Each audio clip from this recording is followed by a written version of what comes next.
जब हृदय उस स्थिति का होगा ना, तो ऐसे जैसे कोई शहद में मिलाकर के औषधि खाए, कितना रस में, ऐसे ही भगवान अमृत मिलाकर वाणी बोल रहे हैं। अगर समझ जाओ तो निर्द्वंद हो जाओ, आनंदमय हो जाओ। जो द्वंद से मोहित होता है उसका सही भजन नहीं होता। हमें समझना होगा कि हम किस मार्ग के पथिक हैं। अगर हम अपने मार्ग को नहीं समझेंगे तो बाधा पड़ जाएगी।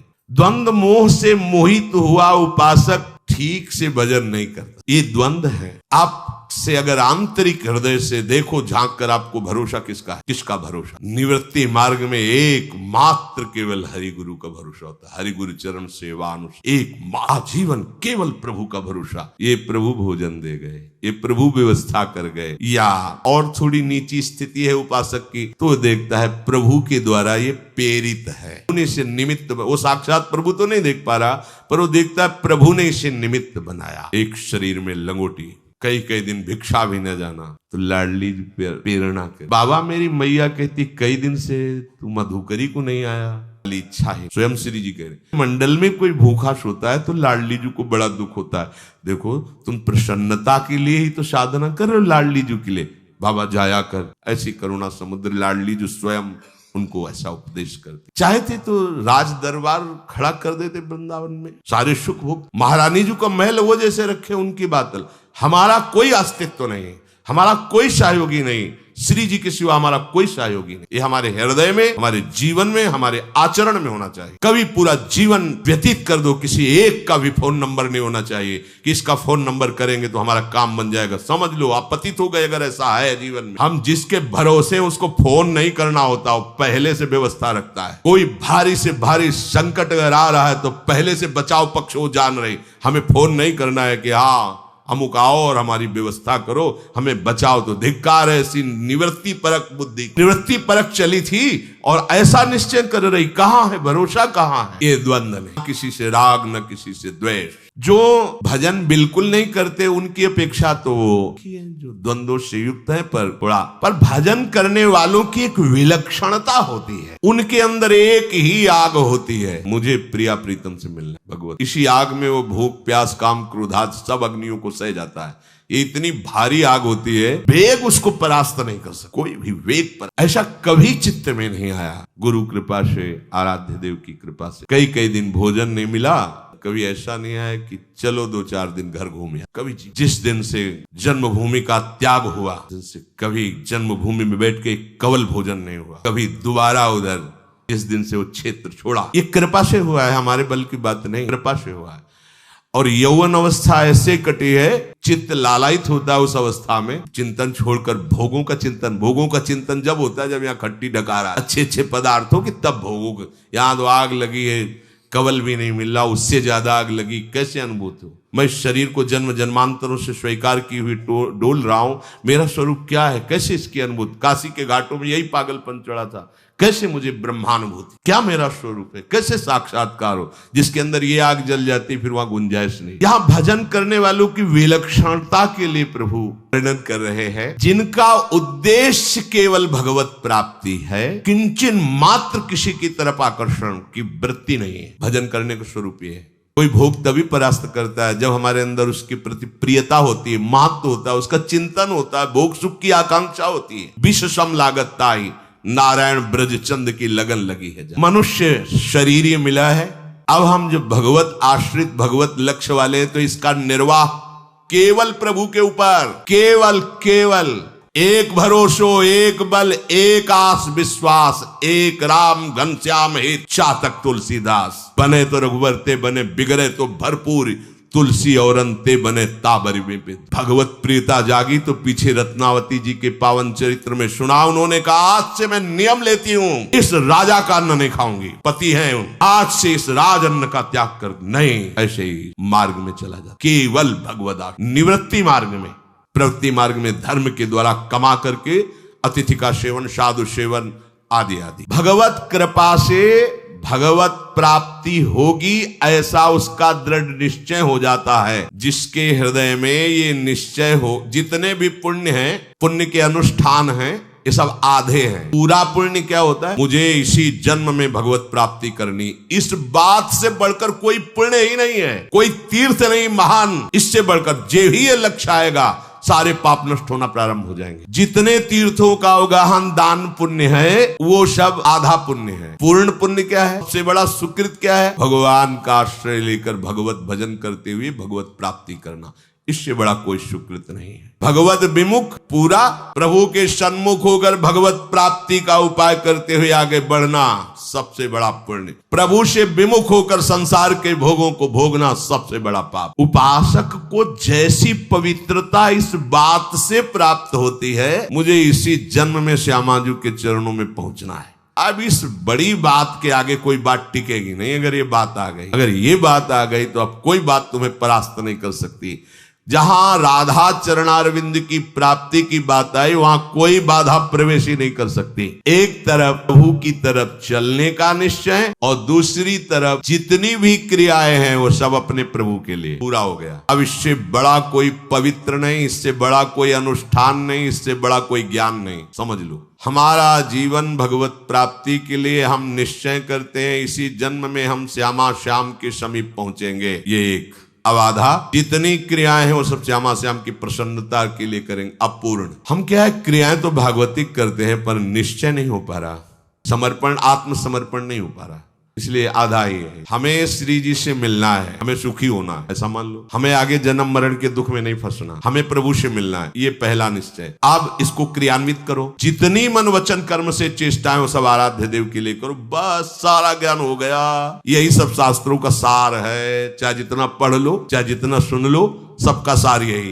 इतना ही सार है। हरि से विमुख हो और भोगों के संग्रह में, भोगों के भोगने में लगे, इससे बड़ा कोई पाप नहीं। सब पाप समाहित हो जाए। जिनका लक्ष्य केवल प्रभु है वो सब सुकृतिवान है भगवान ने, और जिनका लक्ष्य भोग संग्रह और भोग भोगना है वो दुष्कृति है, वो मूढ़ है। प्रभु के लक्ष्य में एक महान बात ये कि पुराने जितने पाप और पाप के संस्कारों सब भस्म हो जाते हैं। ये देखो बड़ी खास बात, इससे बड़े शास्त्रों में प्रायश्चित वर्णन है। जिसने लक्ष्य कर लिया मुझे भगवत प्राप्ति करनी है, ये बहुत बहुत, लेकिन हरिचरणारविंद की प्राप्ति का निश्चय पूर्व पाप और पाप की वासना को भी भस्म कर देता है। उसके हृदय में स्वयं भगवान विराजमान होकर आगे पाप नहीं होने देते। यदि चूक हो जाती है तो उसको कोई अन्य आश्रय, अन्य प्रायश्चित करने की जरूरत नहीं। भगवान हृदय में बैठकर सब पवित्र कर देते हैं।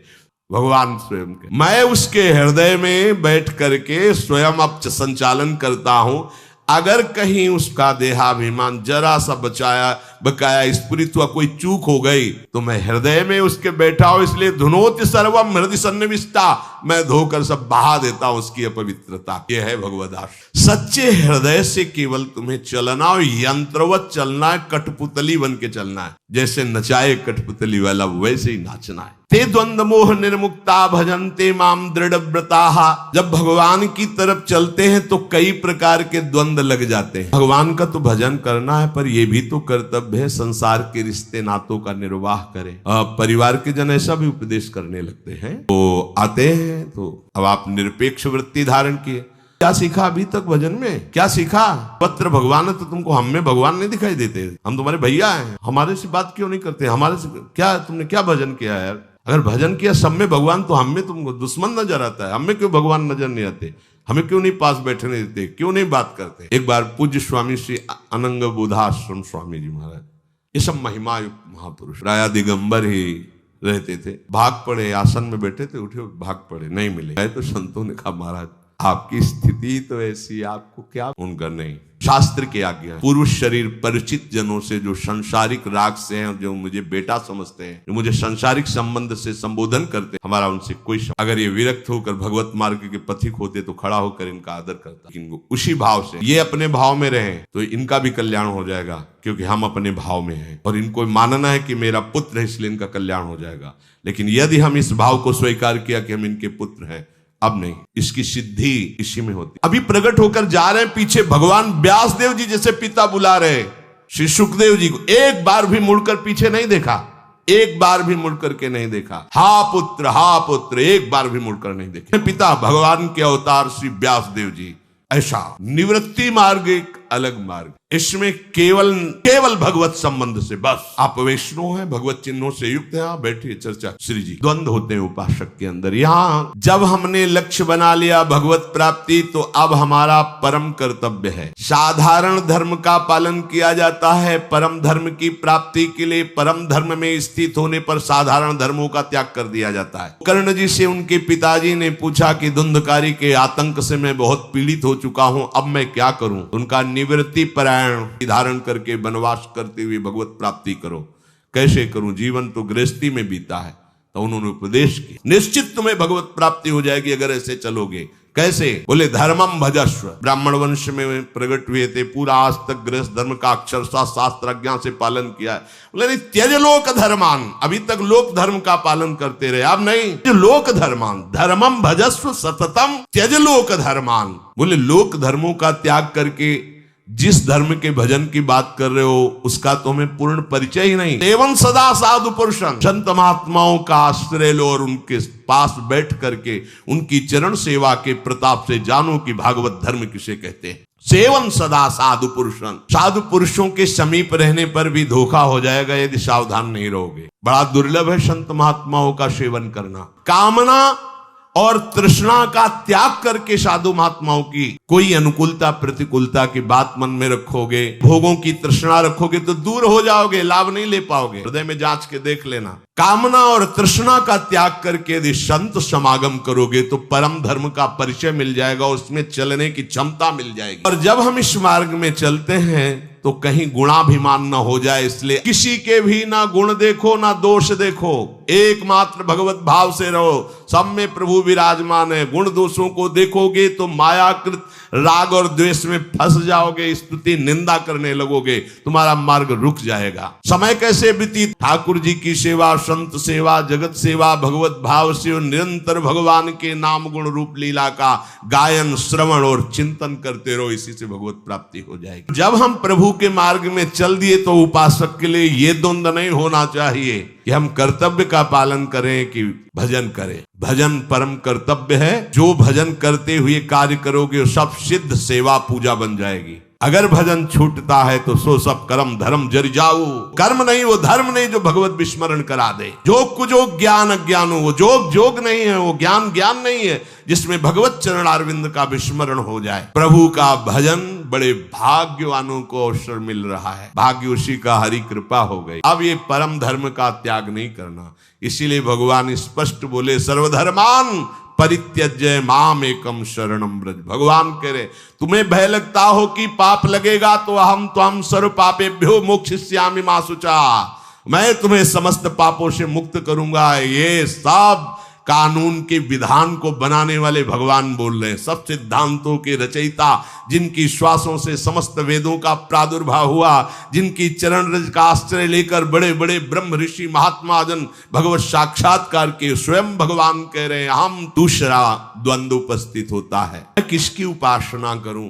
वैष्णव बनूं, शैव बनूं, शाक्त बनूं, गाणपत्य बनूं, शौर बनूं, क्या करूं, किस संप्रदाय में चलूं, भगवान की आराधना करूं? ये तुम्हें चिंता नहीं। कदम बढ़ाओ, जिस रूप से चाहेंगे आगे आके मिल जाएंगे, हाथ पकड़कर आपको। अपने जानते भी नहीं थे कि कैसा है वृंदावन, जानते भी नहीं थे कि कोई भी सहचरी भाव है, नहीं सुना ही नहीं था जीवन। ऐसे पकड़ करके हाथ स्वयं वो चलाते हुए वहां पहुंचा देंगे जहां तुम्हें पहुंचना है। तुम्हें कोई निर्णय नहीं करना, तुम्हें तो एक ही निर्णय करना है, जीवन भगवान को दे दिया। अब वो जिस रूप में चाहे, जैसे चाहे मेरा स्वीकार करे तो आगे का मार्ग प्रशस्त हो जाएगा। तीसरा, ये द्वैत मार्ग ठीक है कि अद्वैत मार्ग ठीक है कि विशिष्टाद्वैत, शुद्धाद्वैत, कई तरह के तर्क परमार्थ में भी आगे आते हैं। उपासक को अपने को एक सिद्धांत स्वीकार करना है, मैं प्रभु का हूं, प्रभु मेरे हैं, इसके सिवा कुछ नहीं, निरंतर भजन करना है, बस वो आ जाएंगे, पूरा ज्ञान हो जाएगा आपका। द्वैत क्या, द्वैत क्या है, अभेद क्या है, भेद क्या, सब अनुभव में आ जाएगा।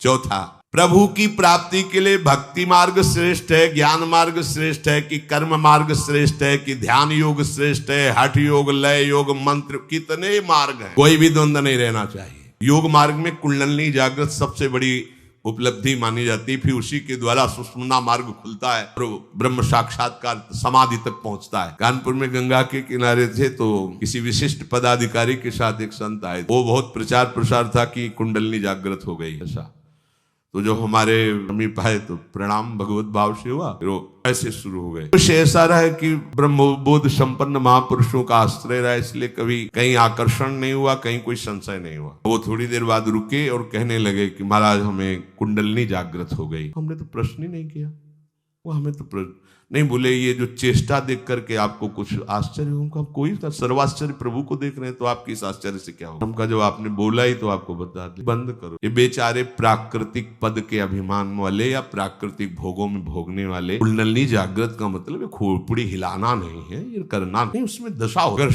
योग मार्ग से कुंडलनी जागृत हो रही तो पहले ब्रह्मचारी प्राणवायु का संशोधन और पद्मासन से पृथ्वी से कम 1 बीता ऊंचे आसन सिद्ध उसे माना जाता है पृथ्वी में, उसका अब कुंडलनी जागृत। कुछ नहीं, आराम से लेटे लेटे कुंडलनी जागृत हो जाए। राधा राधा राधा। जितनी दिव्य शक्तियां योग में है वो सब बिना किसी श्रम के अपने स्वरूप का बोध, जो बहुत कठिन है क्योंकि देह राग छोड़ना कठिन, सहज में हो जाता है। को सम्यक रूप से जाना ही केवल भक्ति भाव से जाना जाता है। जब हम उनका आश्रय लेकर नाम जप करेंगे सब अपना परिचय, किसी भी द्वंद्व में नहीं फंसना।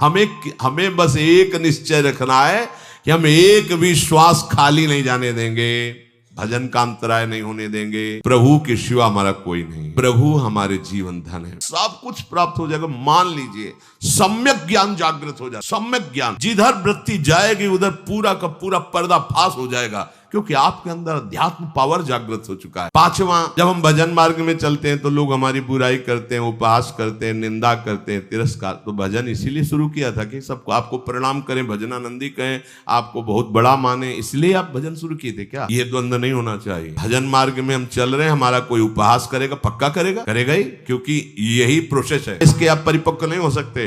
आवे में मटकी को रखा ही जाएगा, तभी वो कोई द्रवित पदार्थ रखने की क्षमता रख पाएगी। ऐसे ही आपका हृदय, प्रभु की बड़ी कृपा है, आपको ऐसा अनुभव होगा। ये सभी द्वंद्व सबको मोहित करते हैं, पर उपासक इनसे मोहित नहीं होता। देखो आप उपासक हो कि सब जन हो, ठीक है कि बेठीक है, सुख है कि दुख है, राग है कि द्वेष है, अनुकूलता है कि प्रतिकूलता है, हर्ष है कि सो, ये सब अंताकरण के धर्म है। पूरा काट अब अंताकरण, भले हृदय जल रहा, मेरा नहीं। हाँ किया होगा पाप तो उसी को पवित्र करने के लिए प्रभु हृदय को जला रहे हैं। राधा राधा। बहादुरों का मार्ग, फिसड्डियों का मार्ग नहीं, हृदय में जलन हुई आए दैया क्या करें, ये ऐसा मार्ग नहीं। जवान मन हो, चाहे स्त्री हो, चाहे पुरुष हो, चाहे बालक हो, चाहे जवान हो, भगवत मार्ग के पति को बहुत पुराने हो और भगवान के अंश हो, वीर बहादुर बनकर इस मार्ग में चलो।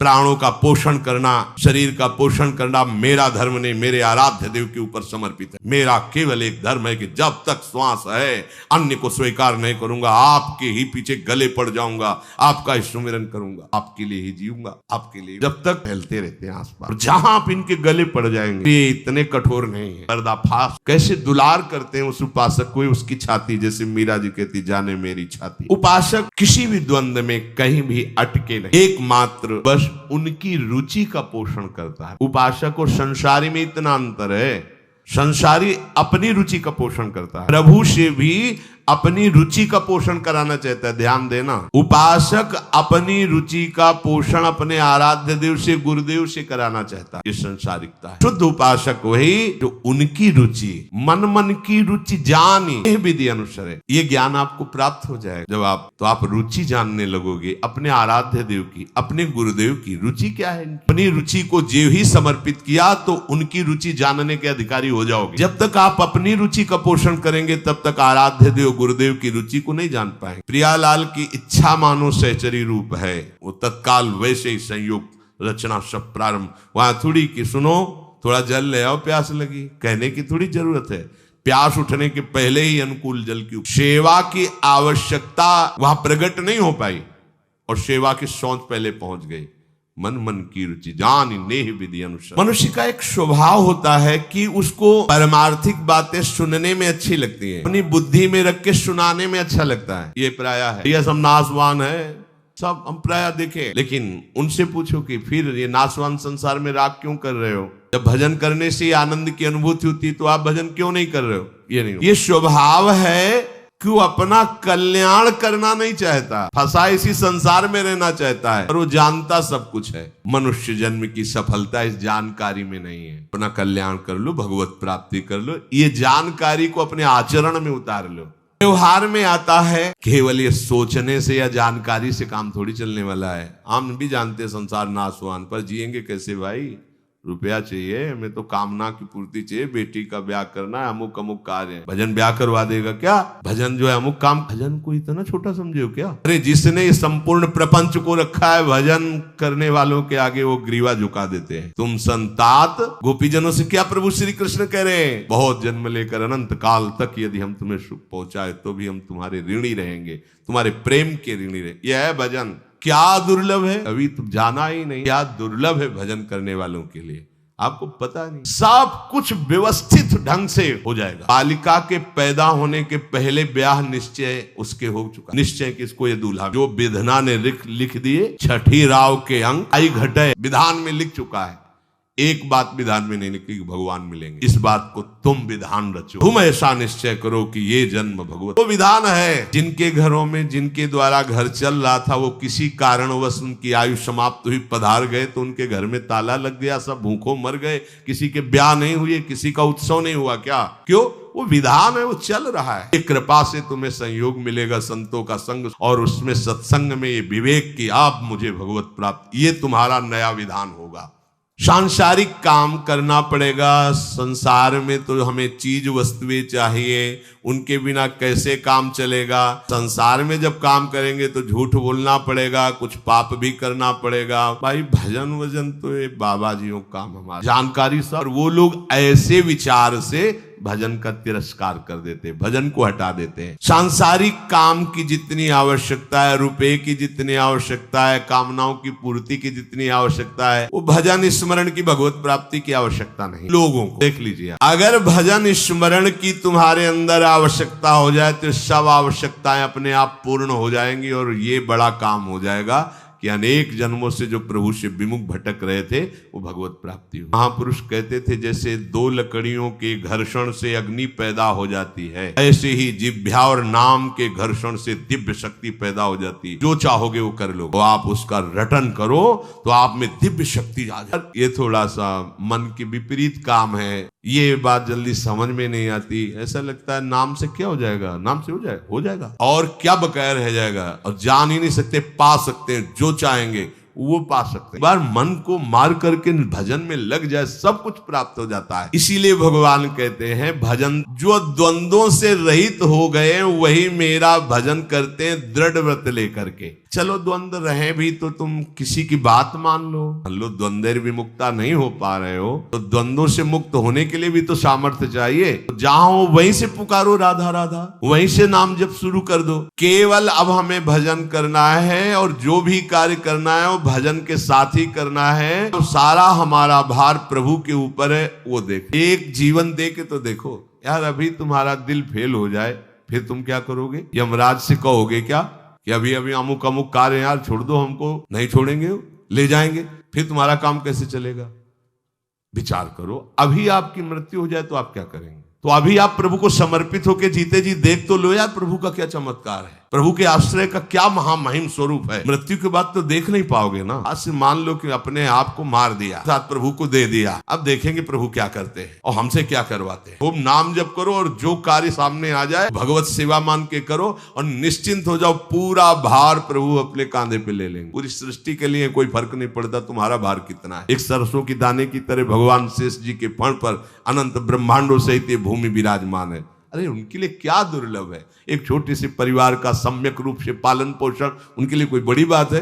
विश्व का भरण पोषण विश्वम्बर भगवान कर रहे हैं। हमारा अब कोई और कर्तव्य नहीं, एक ही कर्तव्य है, दृढ़ व्रत लेकर। ये बहुत जो कृपा पात्र जन है ये बात मान पाएंगे, समझ पाएंगे। प्रभु निर्गुण है कि सगुण है, द्वैत है कि अद्वैत है, द्विभुज है कि चतुर्भुज है, ये सब बातें छोड़ देनी चाहिए। हमें भजन का अंदर द्वेष वृत्ति जागृत हो गई, लड़ाई झगड़ा हो रहा है। प्रभु लड़ाई झगड़ा तो नहीं है, प्रभु द्वेष तो नहीं है, प्रभु एक दूसरे के प्रति हे भाव तो नहीं, तो मतलब दोनों भगवत भाव में नहीं। उनके अनंत नाम है, वो सब कुछ है, वो कुछ भी नहीं है। सत असत से परे हैं, वो सत असत में भरे हैं। तुम क्या जानना चाहते हो? सब परिचय मिल जाए। अब हमें भजन करना है, हमारे आगे कैसी भी परिस्थिति भेजी जाए, ध्यान दीजिए, कहीं भी रखा जाए, कैसे भी रखा जाए, अब हमारा प्रश्न नहीं होगा। ये कोई दृढ़व्रता है, कोई हमारा प्रश्न नहीं होगा। हमारा मतलब परिस्थिति से नहीं, हमारा मतलब प्रभु से है। बस फिर आप देख लेना कि आपके इस समर्पण का परिणाम क्या होता है। पर आपके सामने भेजी जाएगी, या आपके सामने परिस्थिति भेजी जाएगी। कैसी परिस्थिति है, कहाँ रखा जा रहा है, कैसी व्यवस्था में रखा जा रहा है, हमका इससे कोई मतलब। हमारा इससे, हमें तो भजन करना है, और जो सामने कर्तव्य आ जाएगा ईमानदारी से कर्तव्य करना है। आगे की बात प्रभु जाने। बोले फिर देख लेना आपको कैसा परमानंद का अनुभव होता है।